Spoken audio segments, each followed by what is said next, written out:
Okay. Guys, where did I leave off? I saw the chat. Did you guys get my all the welcome information and everything, or was it muted for all that time? I didn't hear anything for all that time. Okay, let me go ahead and get started. I had a little thank you, Tim. Was somewhat muted, but anyway, really just welcome to BITS, everyone, Science Online and in Their Hands. And I'm Jenny Breister. I'm going to be moderating today's session, and we're very excited to have Paula Barr present for us today. Before we get started, I wanted to tell you just about um, just a couple of things we've got going on. The recorded session will be on our YouTube site. We want to make sure that you have access to that. I'll put these links in the chat. And we do have an upcoming session for the final fall BITS session is coming up on December 15th, Build a Better Blackboard with Jonathan from Randolph Township Schools. So excited to have another Blackboard expert and fellow user available to you all. So please make sure to sign up for that session if you haven't already.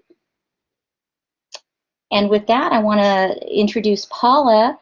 Paula Barr, veteran educator with Lawrence Public Schools, and I know she's got some kind of self-introductions and some information to share as well on herself, as well as our topic, Science Online and in Their Hands. So take it away, Paula. All right. Happy Friday, everyone. Thanks for spending some time with me this afternoon. I am going to share a few things that I'm working on in science right now. I'm trying to marry the online portion and what I'm doing on Blackboard with the hands-on experiences of the students in my classroom. And so before I get started kind of telling you the specifics of what I'm doing, I want to briefly just sort of explain some of the changes that have occurred in the classroom in the last 5 years that have really helped to push me towards the changes that I'm making in science. And so 5-6 years ago, I moved from being a traditional classroom teacher to a blended or personalized teacher. And so one of the things that happened in our team as I made these changes and my team made these changes is we sat down and tried to figure out what our core values were in our classroom. What was it? The bottom line experience that we wanted our students to take away from our classroom. And we made a list, and then we kind of combined it down to these things. And so every decision that we make as a team and that I make as a classroom teacher revolve around these core values. We want there to be personalized learning. We want our students to feel empowered and in charge of their learning, that there be a positive learning environment and student driven. That growth mindset, Carol Dweck's work in growth mindset is a huge part of what we do.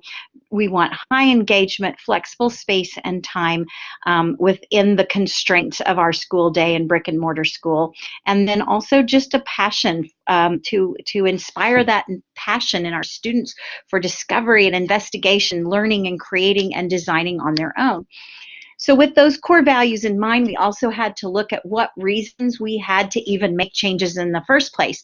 We were teaching that universal lesson to all of our students in the way of a traditional sort of traditional classroom. We had, of course, had times when kids collaborated and did group projects, but for the most part, it looked somewhat like this.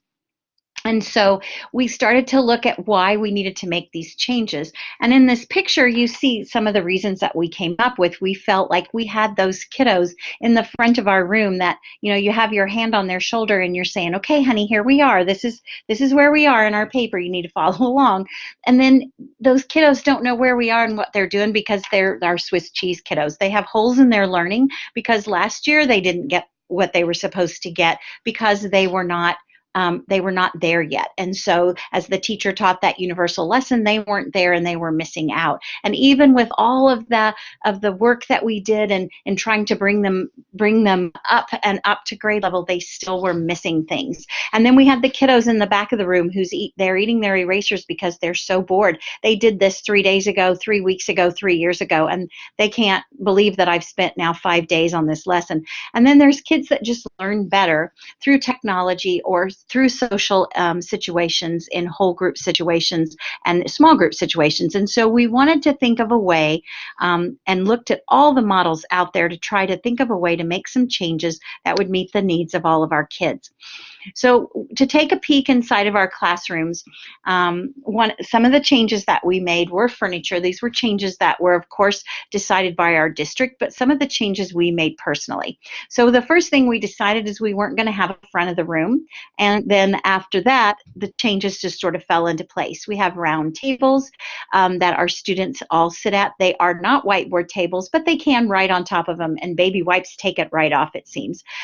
We have non-traditional seating. We have unusual chairs that some we've made, some the district has provided for us. We have whiteboards all the way around the room, and they're expensive, so no, the district did not provide all of those whiteboards. We have 2 district-provided whiteboards. So what we did was we went to Home Depot, and they have these great whiteboards that were 3 feet long and about 5 feet wide, and they were $9 each, and they were already edged and finished. And they're only 3 pounds, so we can hang them with command strips. So we bought those with some grade level money that we had.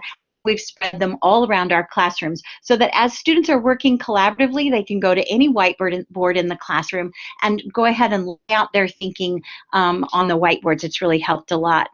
Collaboration stations, you see right here in this corner. This is a 31-inch flat screen monitor with a Mac Mini computer, wireless keyboard and mouse. And what I love about it, they're on half moon tables, and so you get groups of anywhere up to 6 that crowd around the screen and work together, and it always has fingerprints all over it because those kids are working together all the time. We purposely limit devices in our room. We are not one-to-one, and that's purposeful because we are really trying to encourage that collaborative part of learning. We believe learning is social. We want that discourse to occur. We want that important conversation. We definitely don't want our kids one-to-one with devices with headphones on by themselves doing that work without any discourse or interaction with others.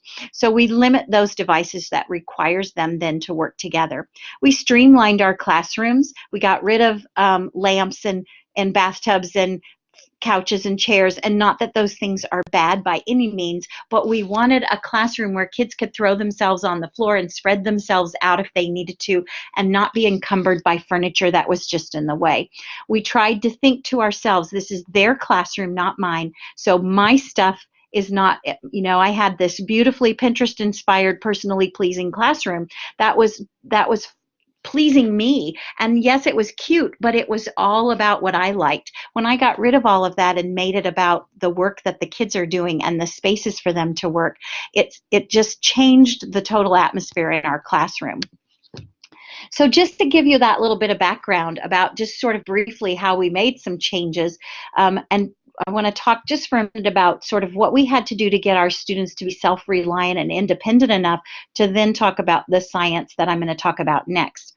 So one of the first things that we had to do and absolutely have to continue to do is to build that community and a community of trust. But we build the community so that students learn to depend on each other as well as me.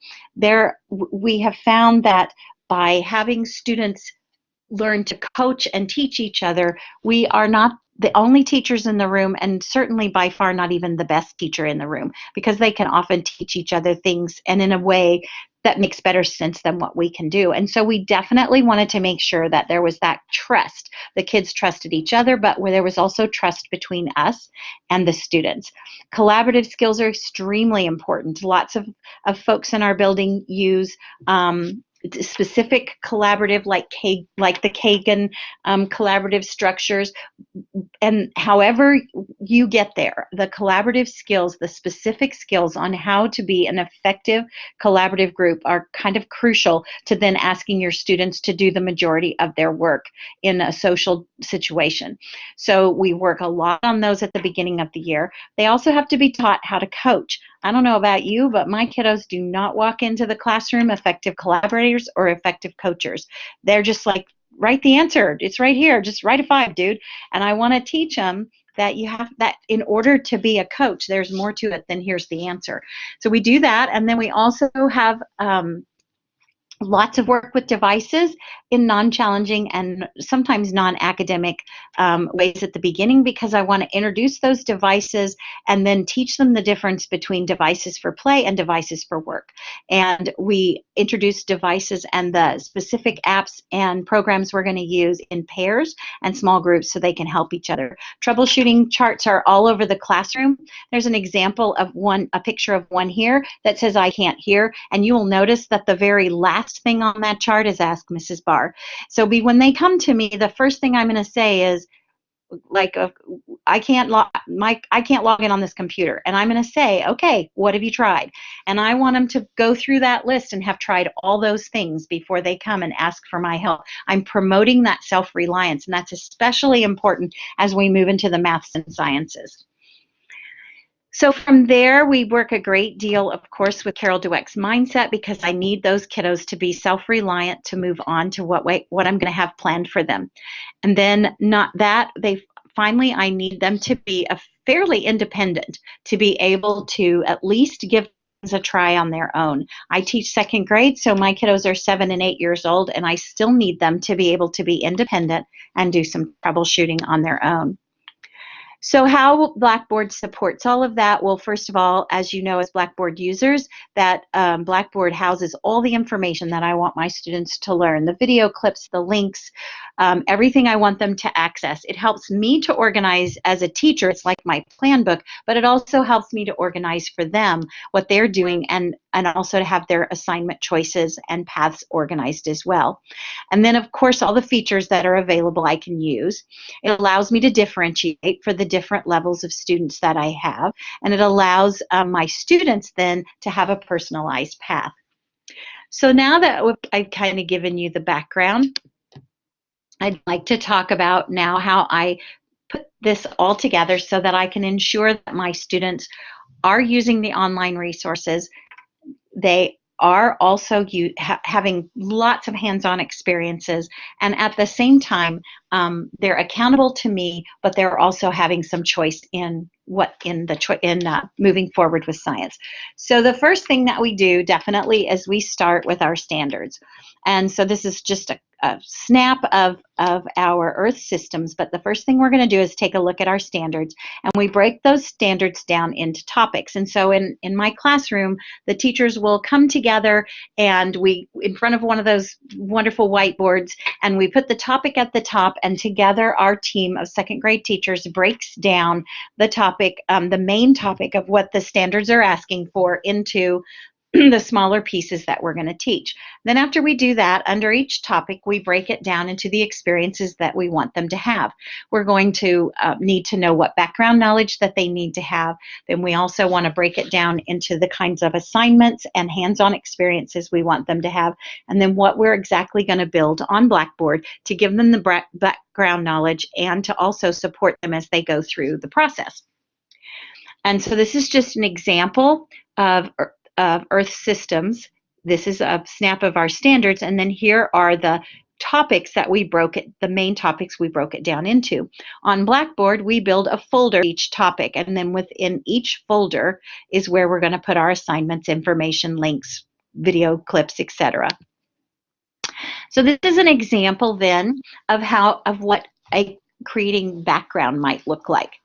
So under the topic, the main topic of the cycle of rocks and the cycle of rocks and types of rocks, before we started into that unit, we did this first. And so there's video clips, there's text. Some text we write ourselves because we know we have some readers who are not at second grade level. We have photographs, we have websites, games, all kinds of things that are going to build their background and give them everything they need for what we're going to ask them to do. And so we give them time to move through this again in their collaborative groups. Sometimes, if I have built the background and I want a certain group to go through and read the information that I have controlled the vocabulary for, then I might assign it by groups. Oftentimes, I let them choose their own groups. The reason that I do that is because as they mix in heterogeneous groups, I often find that my kiddos who are struggling will get a lot out of working with kiddos at different levels. And so to have that heterogeneous mixed group tends to be really effective. But just like you, there are times I definitely want them to travel through homogeneously because I want them to do the work together at a certain level. And so if that's the case, I certainly can assign them, and I can build on Blackboard the information that I want them to have. In this particular case, these were heterogeneous groups and they worked together to learn this information. I'm going to then have in each folder a variety of assignment choices because I want them to choose a way to demonstrate their learning that is going to be a way that addresses their interests, their skills, their level of reading and writing. And so I have a variety of different assignment choices. And I'm going to talk a little bit more about that and give you a little more examples as we go through on this next slide. But this just shows you here that they could make a book, that they could have there's a foldable, there's a graphic organizer. They could go ahead and make an illustration or an infographic of the rock cycle. Whoops, did I go too fast? Nope. This is a slide that shows you that I am now hitting the internet to see what else is out there outside of what I've built on Blackboard that can support what I'm doing in the classroom at this time. So these are 3 things that I have access to in our district. Discovery Education is one. I'm going to go to Discovery Education and see what boards are already built and what videos are already out there that I can add to the material that I've already put together. Science A to Z is one of my absolute favorite resources. This is a paid resource that in our building we're lucky enough to have PTO money that we can use at grade levels, and I used this to help me with Science A to Z. They have amazing articles and on grade level text that I can use. I love to put my kids together with these articles and give them highlighters and have them pull out the most important information. And this really helps to build their background for the hands-on things that we're getting ready to do.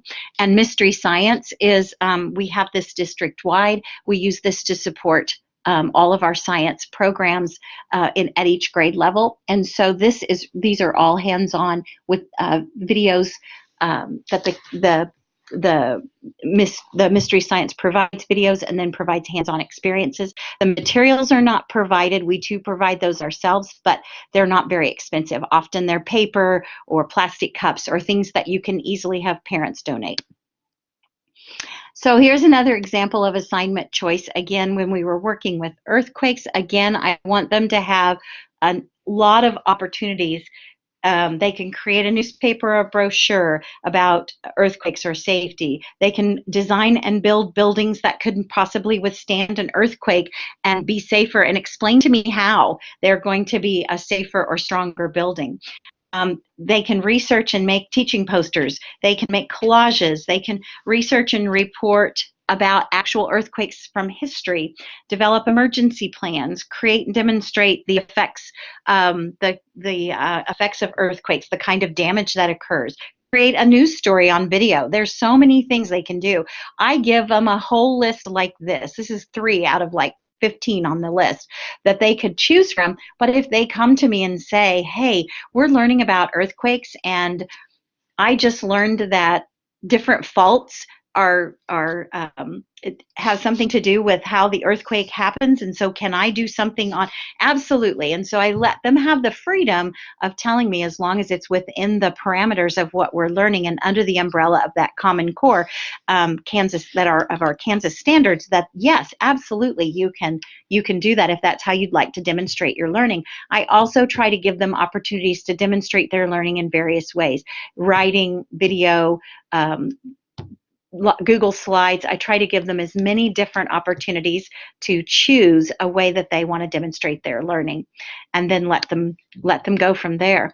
Now that's just how they're going to demonstrate the learning of the background knowledge that I've gotten them ready for. But now I really want to push them in areas of using scientific research and exploration, and put them through experimentation that requires them to move through the scientific process and report in that process. So in this particular case, when they were in our rock unit, you see this young man is making a teaching poster on a specific kind of rock. He used these types of articles to highlight the important information, come together with his group members, and put together a teaching poster. He then taught the classroom, and we videotaped it, uploaded it to Seesaw, which is an app we use to share what we're doing in the classroom with parents. He used also background information that was on Blackboard. Our class, our whole class did some experimentation with rock. They had to form the 3 sedimentary and the 3 types of rock. They had to form those with starburst candies, which is all over the internet. You can find it on Pinterest and a million other places. But what was great about it was they had to write up their findings using the scientific process, and they had to make hypotheses, and they had to talk about the changes that would occur when they applied pressure and when they applied heat. And so not only did it show them why those rocks are different, but it allowed them to do some investigation along the way. So what kinds of hands-on am I going to provide for them? First of all, as much as possible. I'm constantly looking for more because I want them to do as much hands-on as possible. Again, within the same unit, these are other hands-on opportunities that the students had. In this particular instance, they're talking about slow and fast changes, and they had to make little Play-Doh villages, and then they had to flood them, and then with GAC, they had their glacier GAC to talk about the difference as the glacier moved down towards the village. And so they experienced that fast change and the slow change and talked about all of that along the way. They had to, of course, report using the scientific process.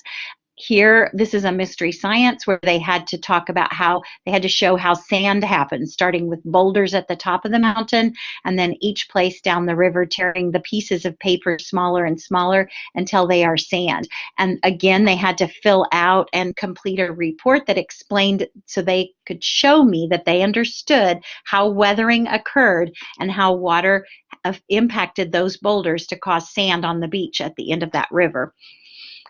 We built canyons, and we flooded them and eroded them. And then at the end of this unit, and we also use lock boxes. I don't know if you use lock boxes or not. You can definitely buy them. They are a bit pricey, but they are kind of worth it, but they're pretty pricey. But we put our own together. We just took off and went to Westlake's Hardware, and we put our own lockbox together with multiple locks, and then we use them for science and just about all of our topics. We make up tasks and questions. In this case, it had to do with landforms, and so every task had something to do with a landform. And then when they get to the end, after they've opened all the locks, I think there were 5 on the box. On the inside, it said, we completed the task. There's a paper in there that says we did it, and we take their picture with that and put it on. Upload it to Seesaw. And the first few times we do it, and sometimes other times that we do it, not everybody gets that box open because it is timed, but they really work hard and they really work together. It's a great opportunity if you haven't done those yet. This was a final project for this particular unit on weathering and erosion, where they had to, as a group, build a way to stop a landslide. And again, they had an entire report they had to go through the scientific process with a hypothesis. They had to go ahead and design it, build it, try it, redesign, fix their mistakes, the whole 9 yards. And then they had this big long report. They do it together, but they each, even though they do the project together, I do ask them to each write their own report because they're 7 and 8 year olds and they're just learning how to do this. I want them to have the experience of how to go through that written experience. If I have kiddos who really struggle in that writing process, because this is science and I want them to get the science experience, then sometimes those kiddos and I can either work it out where I do some of their writing or they just record it. And so either one of those is fine as long as they are understanding the scientific process. So I wanted to take a little bit of time to just briefly talk about some of the biggest shifts that I had to overcome to get to this point to where I can trust my class to do all these things.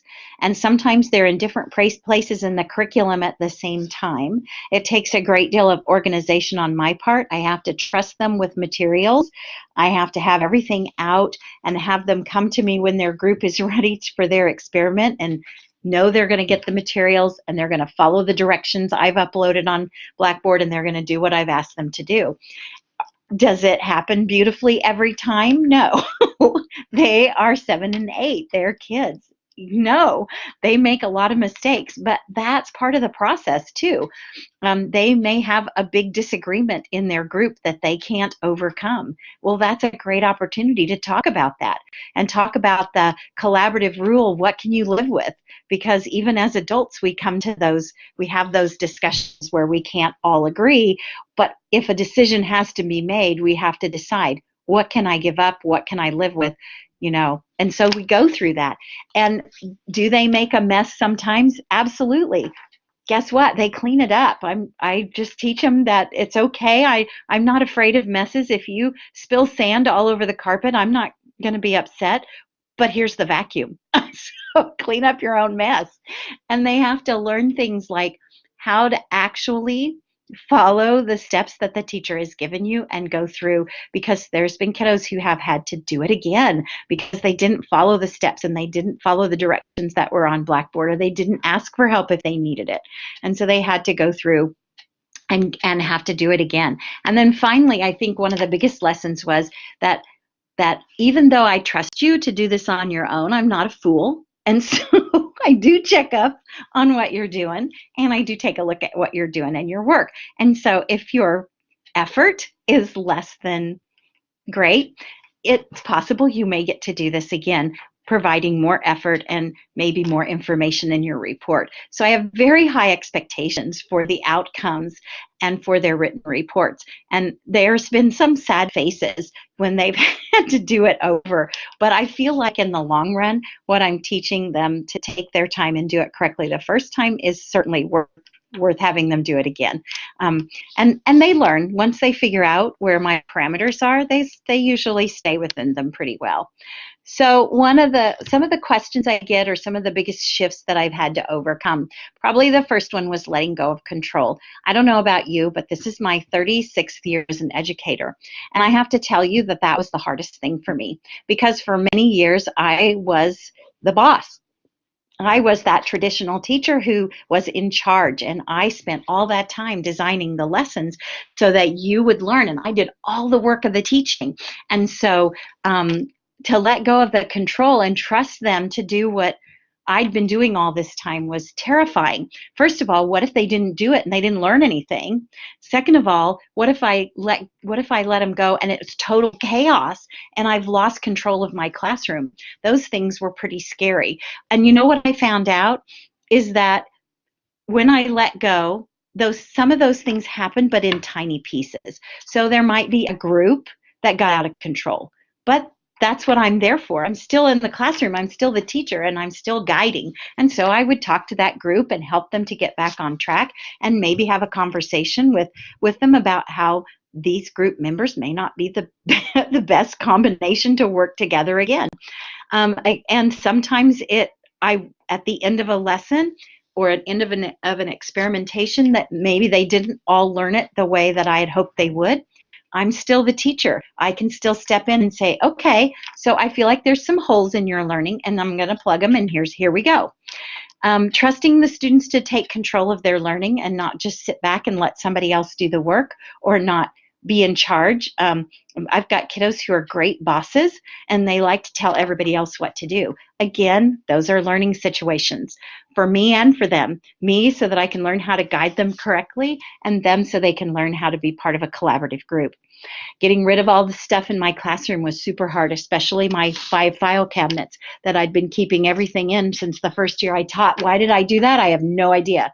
But getting rid of that stuff was so freeing, because when I want new ideas for science, math, social studies, whatever, the first place I hit is the net.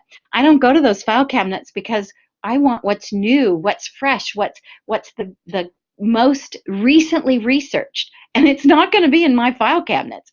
So I got rid of all that stuff. The few things that were worth keeping, I scanned and they're on my device now.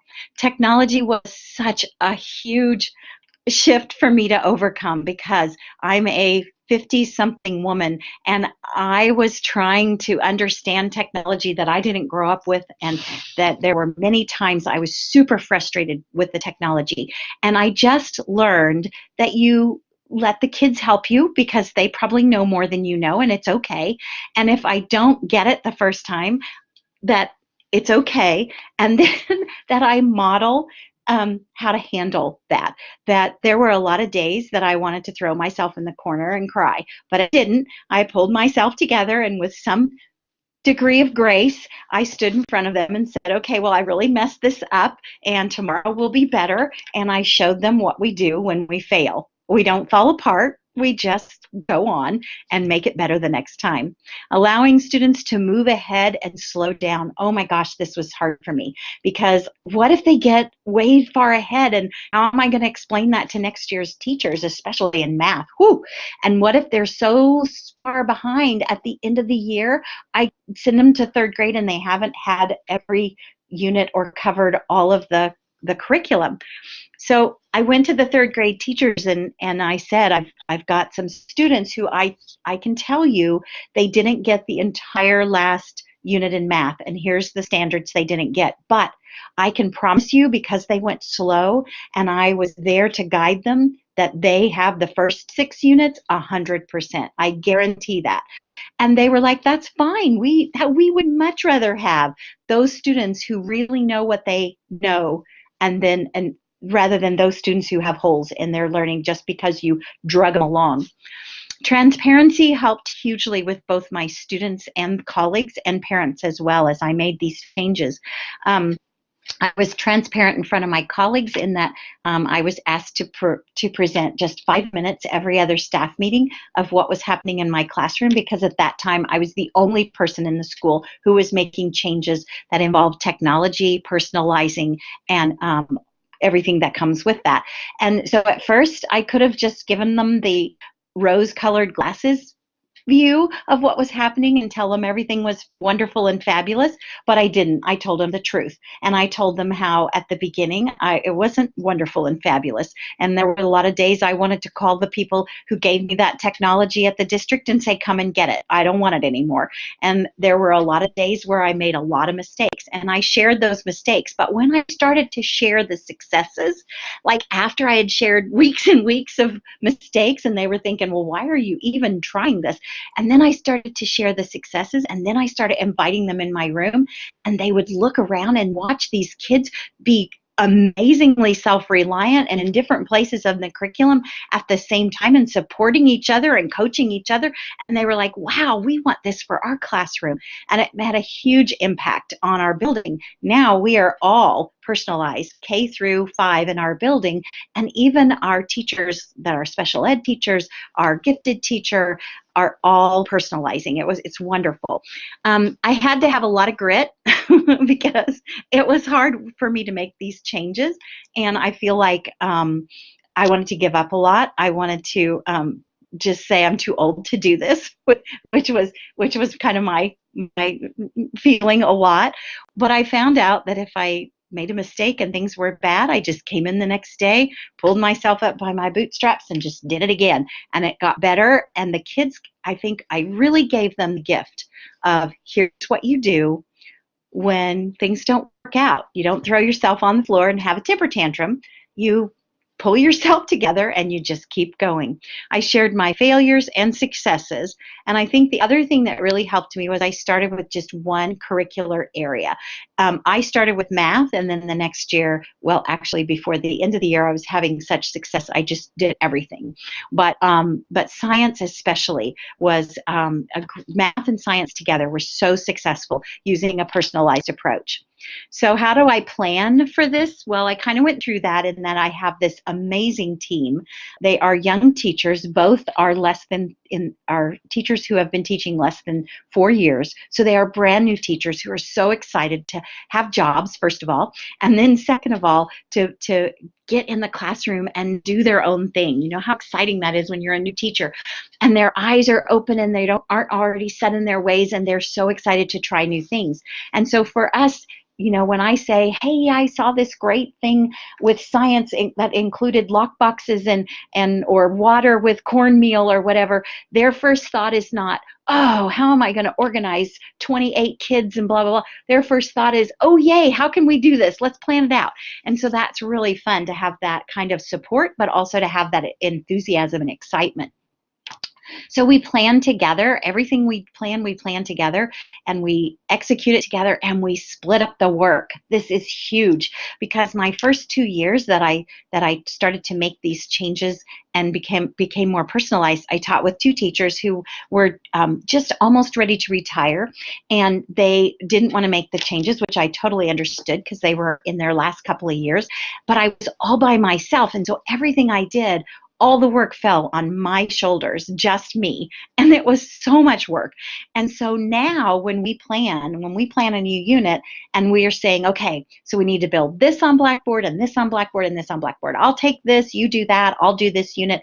And that we divide all the work up because, of course, with Blackboard, everybody is teachers on each other's courses, and whatever my colleague Caitlin builds, I can just copy right to my course, and whatever I build, she and Alicia can copy to her courses, and it works out great. The other great thing is all three of our classrooms, all 80 second graders in this building are getting the same thing.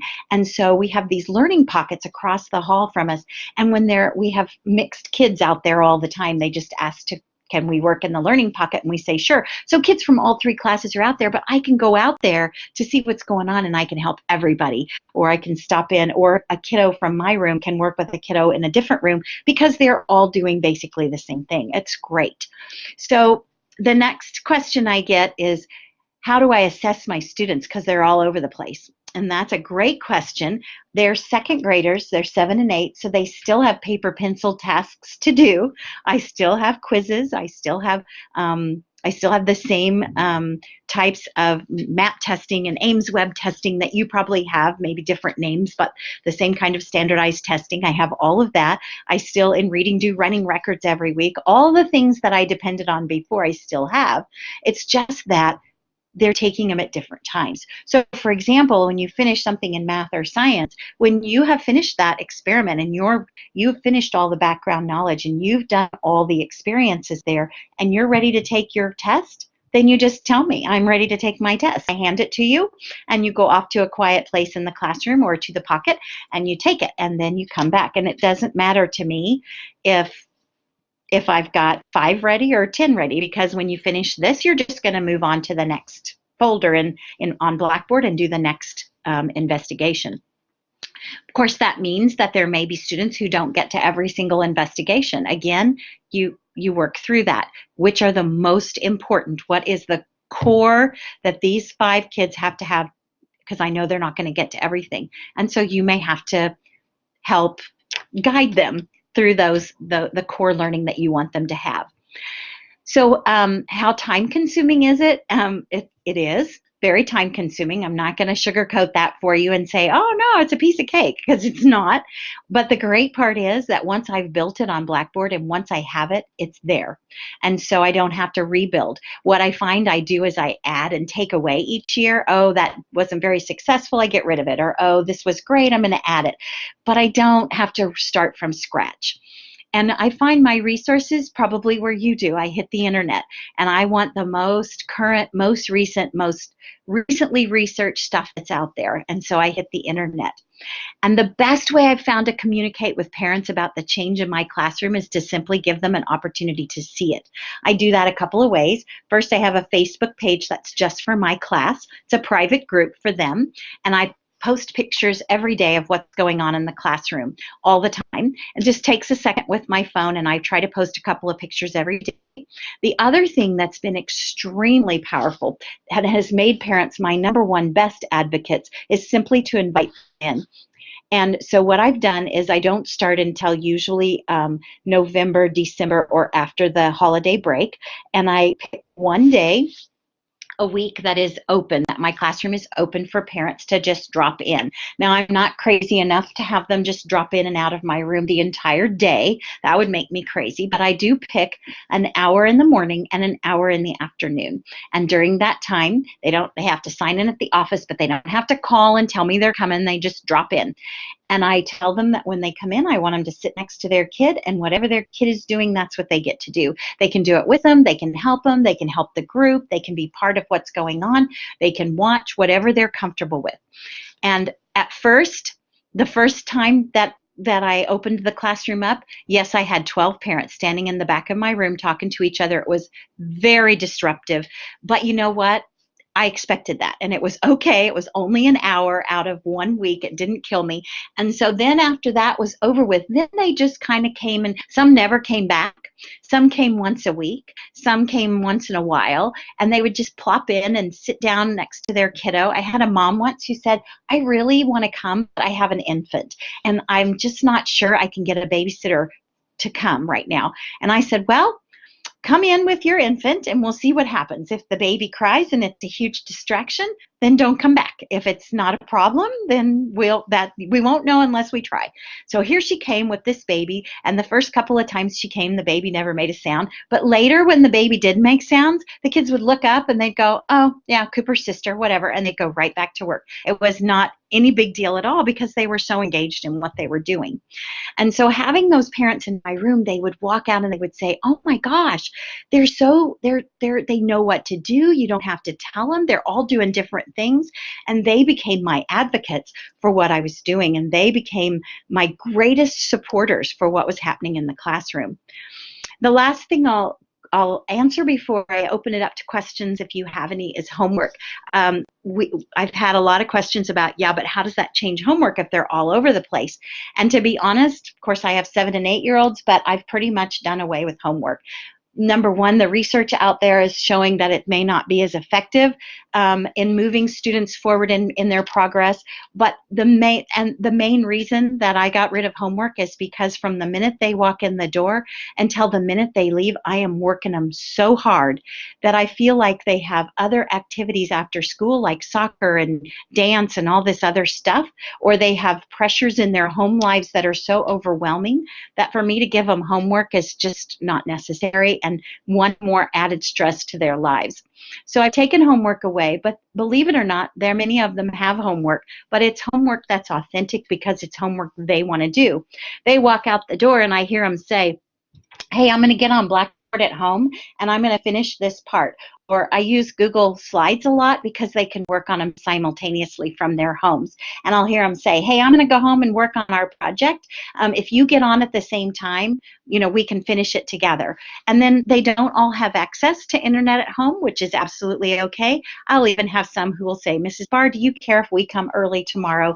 We want to sit down and finish this. Absolutely not.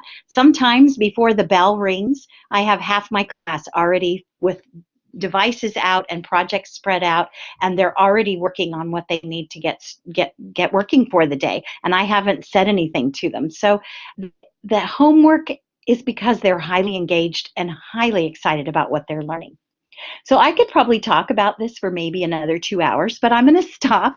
And I do have kiddos who are in specials right now, and so I will have to leave right at 3:30 to make sure I get them safely back to the classroom. But if you have questions, we have about 10 minutes, I think. So what can I answer for you? My goodness, Paula, that was great. And folks, you can either pop a question into the chat or feel free to unmute yourself and ask away, and we can share what we might have for Paula. I know there is something that came up, Paula, that I know has come up in kind of similar bit sessions that I was hoping you could touch on a bit. And that's when you talked about the collaboration level with fellow second grade teachers and creating those learning pockets and whatnot. Could you touch base a little more on kind of the ramp up time to getting to that place? Because I remember, in second grade, I had my son had a teacher who kind of everybody wanted because she had the amazing science program, and the other teachers kind of weren't as strong in putting together their personalized classrooms for science, and I think it took quite a while for everybody to kind of get on the same page. How were you all successfully able to do that as a second grade group as opposed to just single teachers? Well, of course, I haven't been in the past with other teachers who were not interested. Just again, they were Mhm. ready to retire. They didn't want to put the energy in, and I totally understand that. But I think when our team got together and we made our list of core values and we talked as a team about that these 80 some kids are all of our kids, and how are we all going to teach them so they leave our grade level with the same experience. And they are younger, and I am quite a bit older, and so I maybe had an influence there, I'm guessing, because they do respect me as I respect them, but they look up to me and I'm their mentor. And so I'm sure I had something to do with that. but but I think it was just coming together and saying, why are we here? We're here for the kids. We're going to put them first. They're going to be the ones who are that's why we're here. So what we're doing needs to be making their learning experience the absolute best we can, and we can do that better together. There was a Very question good. that popped up from Tim. He asked how we use Blackboard in second grade. All day long, Tim. We use it all day long. Our kiddos have, our district has a single sign-in for our kiddos, and they can sign in, and I have an ELA course, I have a math course, social studies course, and a science course. I don't build modules. I build in folders, because for my kiddos it's easier for them to navigate folders, and so I have different folders, and then when they go into the folder, I have it organized. So for example, in math they have the same lesson organization all the time. The first thing is watch and learn. And so it's a video that I've made or is of the same of something typical, similar to what I would do. And then after they do the watch and learn, they have practical practice where they go to the math shelves and they get the manipulatives and they have to practice, and it shows them on Blackboard exactly what they need to do. Oftentimes I even make a video. Here's what you're supposed to do. Then they have a section called Math Talk. They have to find a partner. Doesn't have to be the one they're working with. And they have discourse that they have to go through. And then the last part of each lesson is show you know. And this is usually just a simple paper and pencil or on a whiteboard, and upload it to Seesaw to show Mrs. Barr that you know the expectation for the lesson. You've met the expectation and you move on. But I then can build that same format for kiddos who are struggling. I can have kiddos, my kiddos who are working above grade level, they have the same format. It's just that the content that I build in each area is different. So some questions shot up, but I wasn't fast enough to read them. Tim expanded on his question about how long did it take to move to this type of environment, Oh, Paula, and did folks meet the year before to plan? yep. That's a really good question. And I'll tell you, the year before might have been helpful, Tim, but let me tell you, I wouldn't have even known how to plan until I actually just jumped in. And so the very first year that I did this was my hardest year, especially I think because of my age and lack of experience with technology. But seriously, what happened is I just jumped in and I started with math, and I sat down and I built a couple of lessons, and the very first group that I put on Blackboard was my group of sort of high kids because they were independent. I saw how it went with them, and then I built for everybody else, and then little by little I would let each group kind of go and become independent until I had everybody independent. But I tell you, it was not easy. It was a lot of work, and I've done 3 other bits presentations for Blackboard on kind of how I started in the beginning, how I orchestrated this with my kiddos. And you can, I think if you go to Blackboard and you search my name, Paula Barr, you can find the other webinars that I've done or seminars that I've done, and it'll kind of go step by step how I got through that. But to say that I would have had a year of planning before, I wouldn't have even known what to plan for. It wasn't until those kiddos were actually using it that I went, oh, that didn't work, or oh, that could be a lot better. But that's okay. One of my kids told me one time, Mrs. Barr, I love you, but this video is terrible. I wouldn't have known that the year before if I'd have planned it. But thanks to him, I knew to take that video out. Good stuff. And Caroline had a clarifying question. She asks, when you say Blackboard, using Blackboard in your classroom, are you referring to the learning management system or to this, the Blackboard Collaborate Ultra, the, the Good web question. conferencing system? Yeah. Good question. Yes, we're using the learning management system at our district. That's what we've purchased, Blackboard Learn.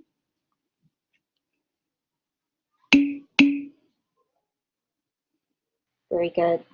Any last questions for Paula? So you can see I'm kind of sliding in some additional links for you all to get the recorded version of this session because it's been fabulous, and I know you're going to want to share it with colleagues, and also how to join our personalized learning community. And finally, I'll put up there just the link to sign up for our last session. But I know, Paula, you've got a little time constraint, so just seeing if we have any last questions before we let you go. Well, I know on the first slide I had listed my email, but it is pbarr, B-A-R-R, at usd497.org. Please feel free to email me with any questions that you might have. I'm happy to answer them. I also will send you links to other presentations I've done for Blackboard and articles that I've been had the chance to be a part of. And then also I have a website, but I haven't really updated it for a couple of years, but I started it my very first year I blended, and it was just to help anybody else out there who was going through what I was going through. And it's called blendedwithbarr.weebly.com. And you can check it out, and I haven't updated it for a while, but it just goes through and shows some of the things that I was doing in order to just as a first-year blended learning teacher or personalized learning teacher, to just what I was putting in place in the classroom and what was working and what wasn't. And that email again is pbarr, B-A-R-R, at usd497.org. So let me know. I'm happy to help in any way I can. I've also done online professional development for grade levels, districts, any way I can help. I can't tell you the difference this has made in my classroom. I was ready to retire 5 years ago. I felt like I had lost what I needed to be an effective teacher. This has changed the whole way I think about teaching, and it has certainly changed who I am as a teacher. And I know right now I'm the best teacher I've ever been, and the reason is because of these changes. And so if I can help somebody else to even be as even partly as inspired as I am now, then I'm happy to do that. I like to end with a hunter story, so if you have a couple of minutes before I go, I'll end with my hunter story. I love to tell this story because it exactly illustrates what my class has become. A couple of years ago, I had a student named Hunter. Hunter was a slow worker. He wasn't struggling, he was just slow. And he wasn't that kiddo either, the kiddo we call ADHD or ADD who just sits and does nothing. He wasn't that kiddo either. He was just a slow worker. And so it was the very end of the year, not very, and it was maybe April, and most of the kiddos had finished all their math curriculum for the year and were moving into math projects of their own. And Hunter still had still not finished. And he came to me one day and he said, today I'm going to take the unit test of the last unit in math. I said, oh, Hunter, that is so great. I'm so excited for you. And I said, we have these consumable math books. I said, do you want me to take your math book and put it in recycling? He said, nope, I am going to tear it up and throw it and throw it in the room. And I said, okay, Hunter, go for it. So he did his test and he stood up, and everybody's working on their math projects all over the room. And he stood up and he said to the class, he yelled out, I'm finally finished with the last unit test of the last unit, and I'm so excited. And he took his cover for his math book and he tore it up into little shreds and threw it up into the air, and we had math book confetti all over the room, and all 26 other kids ran to Hunter and they patted him on the back and they said, oh, we're so proud of you. And I heard perseverance and all these great accolades of what a great kid he was to stick with it. I didn't hear one single kid say, dude, we've been done for like 2 weeks. What have you been doing? There was no stigma attached with being the last one done. We were so proud of him, and it wasn't just me, it was the whole class. And that's what happened to my class when I went from one universal lesson where everybody's learning the same thing to everybody learns at their own rate and learns what they're ready for, because now they know it's okay that Hunter was last, and his work is just as valuable and his pace is just as important as somebody else's who's faster. And so I love to end in that story because it truly illustrates the change that happened in my class. Happy Friday. Have a great weekend, and I hope that some of you will be inspired to make changes in your own classrooms. Fantastic. Thank you so much. I offered to everyone that if you want to send me the links to all of those different resources you mentioned, I'll be sure to include it in a follow-up to everyone. And we can do that in the next couple of days, early part of next week. Thanks everyone for participating. Paula, that was amazing. We'll be looking forward to sharing all of your resources, your presentation and recording with our BITS family. Appreciate everybody. Thanks so much.